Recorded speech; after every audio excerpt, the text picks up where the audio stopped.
Good afternoon. I'm Sheri Ann Richerson, and today's show is called Getting Started with Chickens. Chickens are one of the easiest animals to start raising on the homestead. In this episode, we're going to explore the advantages of raising chickens, problems that can arise from raising chickens, and how to keep your chickens healthy. With all of the recent chickens that have started being allowed to be raised in the city, there are a lot more concerns about raising these animals and if they're really safe to have. And they are perfectly safe to have. Roosters can be a little bit dangerous because of their spurs, but normally they will not bother you unless they feel threatened. Those spurs can feel pretty bad when they go into your leg. But hens are very nice animals. You can pick them up. A lot of times they will fly up on your shoulder when you see them. They are just really, really easy to care for. The first thing you need to have is a secure chicken coop. When I say secure, I mean one that has doors and will close up at night so that predators such as raccoons can't get into the chicken coop. Or if you live in the city, your dog or a neighbor's dog. Some dogs don't mind chickens. Other dogs will go after them and think they're some kind of toy and end up killing them. So you got to make sure your chicken coop is secure. You want to make sure that your hens have nest boxes to lay in. It is true that they will lay on the floor of the chicken coop, but they really prefer to be up high. You can even hang the nest boxes halfway up the wall towards the ceiling of your chicken coop. Just make sure that you can reach the nest boxes because you really don't want to use a ladder every time you've got to reach in to get the eggs. Speaking of eggs, a lot of hens will go broody. They will lay the eggs and make a nest, and they're not going to want you to take those eggs away from them. As a matter of fact, they might even try to peck you when you go in to get those eggs. There are several ways to deal with this. One thing that you can do is just allow them to hatch a set of chicks at the beginning of the year. Then you can either allow them to raise the baby chicks if you have a safe enough place, or you can take the baby chicks away and raise them yourself or sell them. If you don't want them raising their own little chicks or hatching chicks, then you can wear gloves and just reach in and make sure the gloves are thick enough so that when the chickens peck that they can't actually pierce your skin. After a while, they will give up trying to set on the eggs and go on about their chicken business. There are problems that can arise from raising chickens, and most of these problems have to do with either the noise that roosters make. If you're in town or close enough to town, you may not be allowed to have a rooster just because they do crow early in the morning. They typically don't crow at night, but they crow on and off all day long.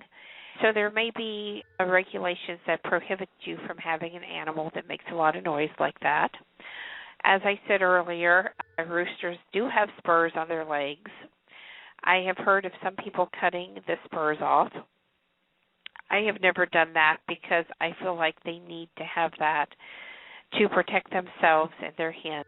Although I am on a 2.5-acre farm, so we do have cats that, come in the yard once in a while, and we've had groundhogs, and I have seen the rooster jump on the groundhog's back and spur it, chasing it off.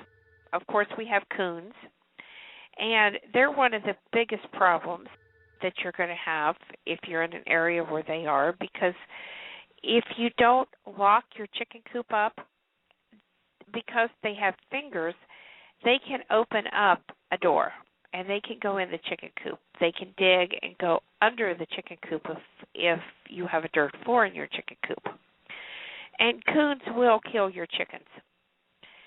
The way you will know if they have killed your chicken is you're going to see part of a carcass that's been partially ate laying out there in your yard. The best way to deal with coons is to trap them. Sometimes there are places, animal rescue places, that will come and take the coons away once you trap them. Sometimes there are trappers in your area that you can call. Every once in a while, there are animal control units that will deal with these critters, but not very often because they usually deal more with domestic animals. Other problems that can arise from raising chickens is if you're in a cold area, you need to make sure that chicken coop is warm enough in the winter that they can survive. You need to put some straw on the floor in there and plenty of straw in their nest boxes. And give them a place up high by the ceiling so they can roost, because chickens really like to fly up high and they like to roost. Other problems that can arise is mites. The absolute easiest way to keep your chickens healthy and happy is to use diatomaceous earth on the floor of your chicken coop. Put it in their nest boxes. You can mix it in with dirt or sand and give them a place that they can get in and dust themselves. Another way is kelp, and that will give them all of the mineral that they need. Studies have shown that kelp can actually help reduce parasite levels, just like diatomaceous earth. So don't be afraid to put either of these two products in the chicken feed as well, or leave it for them free choice, and they will take what they want. Keeping your chicken coop clean is really important. Check the nest boxes. You don't have to clean them out every day, but keep an eye on them. When they start looking like the straw is starting to break up a little bit, or it's looking a little bit dirty in there, go ahead and clean that nest box out and put some fresh straw in for them. As far as the chicken coop floor, I like to go in and use the pitchfork, or sometimes if it's not a big enough area, I will use 2 cat litter scoops and remove any of the poultry droppings or any areas of the straw that are starting to look a little bit worn. Straw is not really expensive. I really like it, although I have used the cedar shavings, and those have been okay, but I still like straw better. If you have a neighbor or you know somebody that grows wheat, you can ask them if you can have the straw off of their fields if they don't already bale it and sell it as straw. The really nice thing about that is the little wheat seeds, the chickens like to peck through and eat that. So another thing, you want to give your chickens a place in the shade that they can get out of the sun, because chickens can overheat.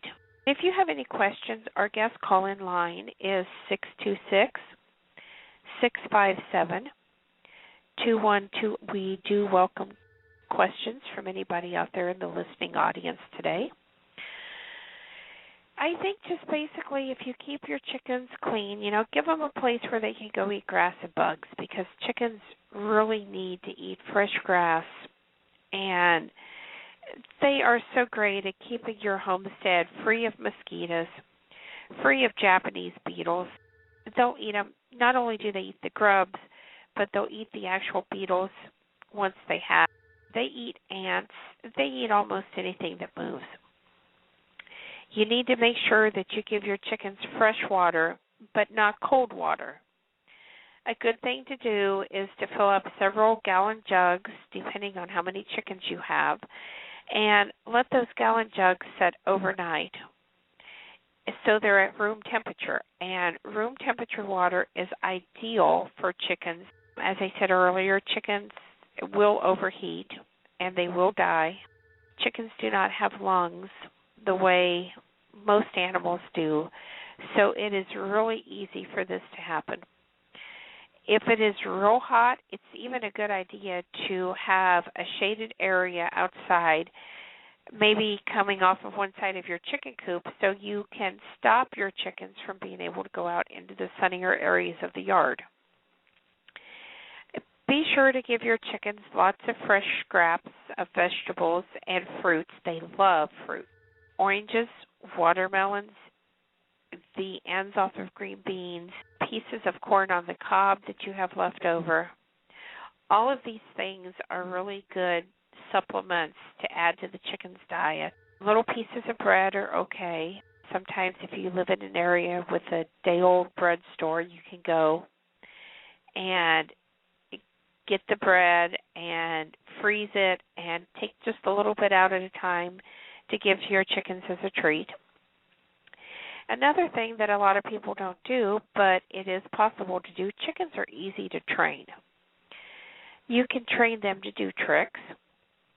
You can train them to come to you when they see you by always offering a little treat when they come. They are really responsive animals. As I said earlier, too, they like to fly up on your shoulders and sit there. And don't be afraid of lice, because here's how you deal with that. First, the diatomaceous earth, and it's going to kill it. But if you're still worried about it, give your hair a rinse in just plain white vinegar after you wash it. It's not going to stink, but the vinegar will burn any possible lice that could have got in your hair.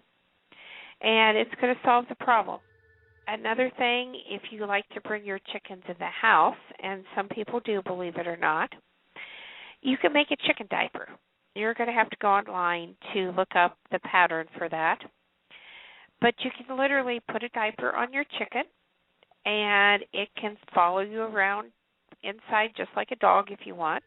I don't recommend this because chickens really do better outside. But sometimes you may have a chicken that injures itself, and you may need to keep a closer eye on the chicken. And keeping them in a cage is not very ideal. They just really don't like being kept in a cage. They don't have a chance to exercise their legs, and they really need to do that. So a chicken diaper is a good alternative in this situation. Make sure that the areas where they are fenced in, if you really want to keep them enclosed, are secure at the bottom so they can't dig their way out. Metal conduit is fairly cheap and easy to attach even to the bottom of chicken wire, and they're unable to move it. The other thing is to make sure that there is a roof over the top of your chicken fence, or they're going to fly out. I have literally seen chickens fly up so high on a fence, flap their wings, and climb the rest of the way over. I have seen my chickens go over a 6-foot fence. So for the top, you can use deer netting if you want. You can use hardware cloth. You can use chicken wire. Just anything that goes from side to side of your fence that will stop them from being able to just go over the top. Again, we welcome guests to call in. The number to call in is 626-657-2120. And again, I am Sheri Ann Richerson, and our program today is called Getting Started with Chickens. And it is actually my first show on Blog Talk Radio. So I would also like to invite you to visit my website at experimentalhomesteader.com. Another thing about chickens is, they are really great pets. But if you're going to raise chickens, you need to think about what kind of chickens do you want. Because a lot of times different breeds of chickens will not live together. Larger chickens tend to pick on the smaller breeds. So if you're going to go with a small breed, you need to do that. If you're going to go with a larger breed that you want for, say, meat, then kind of stick with those. And you can mix and match chickens within that size group, but do try to stay, with one size of chicken. A lot of people like to raise show chickens, such as the Silkie. If you're going to have show chickens, they really are a different animal than, say, your Rhode Island Reds. So, again, you're not going to want to really mix these in the same cage. If you're going to have different types of chickens, then having several different coops with several different small fenced-in areas is really a good idea. That way you can keep the breeds separate, you can keep them pure, and you're not going to have the fighting going on. Speaking of fighting, yes, roosters will fight. even if they're raised together as young babies. As they get older, it's just a natural process that's going to happen. There's going to be fights. You can step in and break it up, but that doesn't mean as soon as you turn your back, they're not going to go right back to fighting. So I think it's really important that you understand that this is a natural process, and the best thing to do if you see two chickens fighting or two roosters fighting is to either butcher one and put it in your freezer for meat, or get rid of one of them. Because if you don't, you are going to go out there one day and you are going to have a dead chicken or a rooster. Usually hens do not fight. Every once in a while they might have a squabble, but they don't go at it near the way roosters do. Cats, as I had mentioned earlier, are generally not a problem because the chickens and the roosters especially will chase them away. But if you have young baby chicks, cats will go after baby chicks, and a baby chick cannot defend itself. Sometimes a mother hen cannot defend the baby chicks against a cat because there's so many baby chicks. So if cats are a problem in your area, you may want to take those babies and raise them yourself and keep them confined where the cats can't get to them until they are large enough to defend them. I think that's really, that's the ins and outs of raising chickens. Like I said, they are really easy animals to raise, and I highly encourage you to do it. I encourage you to raise your chickens organically because you will be happier in the end. They really don't need the growth hormones. They're going to grow fine on their own. The only advantages at all is if you want to hurry up and rush them along so you can butcher them. But there are Cornish cross hens that are ready in 6 weeks or less to butcher. So I suggest if that's your goal that you go ahead and raise them organically and choose a breed of chicken that is fast-growing instead of using the growth hormones. There is nothing like a fresh chicken.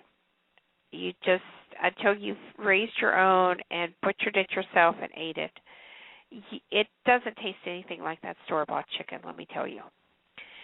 And so, again, I thank you for listening in today. I was your host, Sheri Ann Richerson, and I do invite you to visit my website, experimentalhomesteader.com.